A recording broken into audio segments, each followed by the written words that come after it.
We have the people, very, very high level, influential people in the United States, people like John Kerry, Bill Gates, and others connected to the World Economic Forum and the whole globalism movement, if we call it that whole political arena, are very much focused on destruction of farmers and ranchers. And it's all tied into, the green climate. Well, Trump calls it the green climate scam, and I quite agree. How is the farmer, someone like you, working the land in Wisconsin, how are you going to stand up to all of that? It's a great question, and I think about people like my dad owning the farm and my sister taking over the farm. And I, as I write about these issues and explore these issues, I think a lot about our farm, and I think a lot about so many other farm families. And what I would say is, I think that my hope is that whatever someone's political persuasion is, they will understand that the rural vote is a crucial voting block in the most crucial battleground states, and that if we want people to uh, not be as economically frustrated, if we want people to work with us on solutions, whatever the case may be, they need to pay attention to what's going on in these battleground states and what's driving these battleground states, which is rural areas. Hmm. One of the distinctive features about North America, and let's use the United States maybe as a prime example, is leaving aside, the leftist idea that everyone here, we're all imperial, colonists. There's something very, very deep in the American culture about the connection with the land and the independence of the person who's the farmer or rancher. I mean, this is. I mean, almost every plot of every Western movie is about this. Take Shane, for example. Mhm. It's about this, but the independence of the American farmer has been very much under attack by government policy, by bureaucracy. So this has been whittling away, tearing away at the independence of the American farmer. So if you don't farm a crop like soy or corn, basically you can't function, you can't thrive because basically you're beholden to government. This seems rather un-American, doesn't it? Well, and the subsidies that drive that, they aren't enough to make it a prosperous living that keeps us from having our farms disappear. It's not as if it's working in terms of keeping our farms from disappearing at the clip of 45,000 a year now.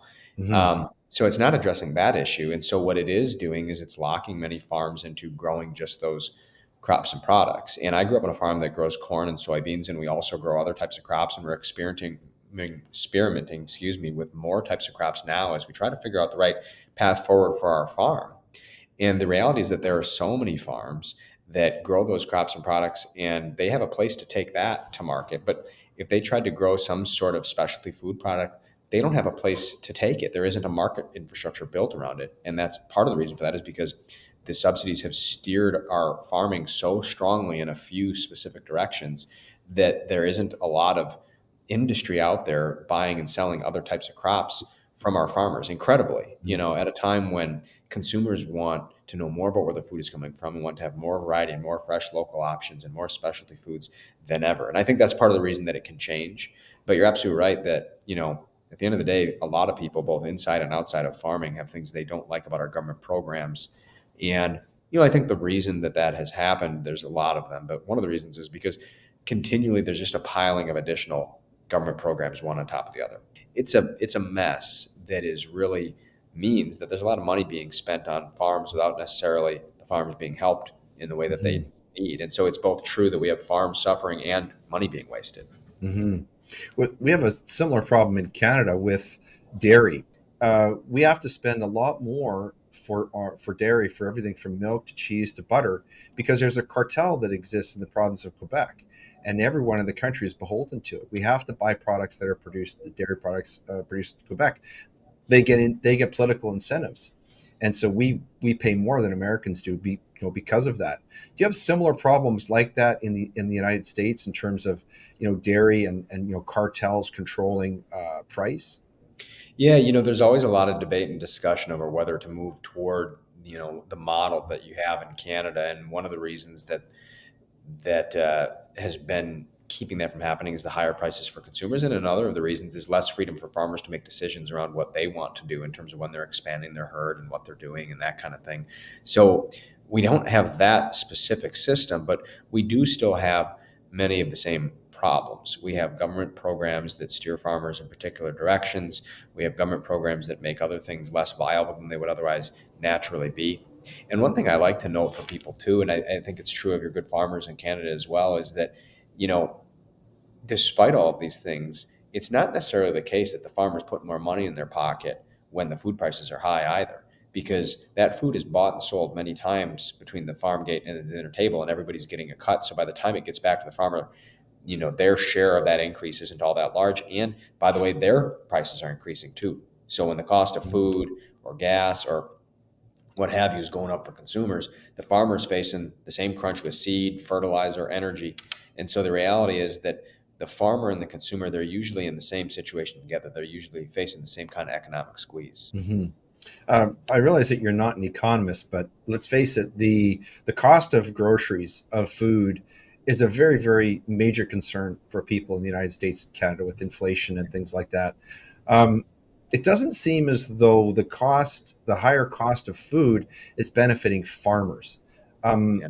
is there a way to fix that going forward to make sure that farms like yours can succeed financially and continue to produce good food for people, while also keeping, grocery costs at the stores at a level that is manageable for everyday families? What are your thoughts about that? It's a great question. I think there is. And I talked to a lot of economists as we were trying to figure out that deep problem of increasing food prices. And, having more ways for food to get from the farm gate to the dinner table is one way to do it. We have this Mm. large integrated system that, again, is vulnerable to disruption. Although in many ways it's a modern miracle getting all types of food to all parts of the country, it also has vulnerabilities. So having more ways that the food can get from the farm to the consumer directly through farmers markets, through grocery stores that carry local options, as many of them are willing to do if their customers ask and show the demand for it, through specialty food markets, all of these different routes. These are things that we can do. And what it takes people who care about where their food comes from, asking for it, pushing for it, demanding it, so that not only we have more farmers markets, which are growing in all kinds of places, but we have more local options everywhere. We have food distributors and food processors and food retailers who are supporting that local and regional and fresh economy. And these are things that can be done if our government policies are realigned in some of the ways that we've been talking about, and if the American consumer makes clear what they want. Because I think if they do that, the Mhm. American farmer is ready to give it to them.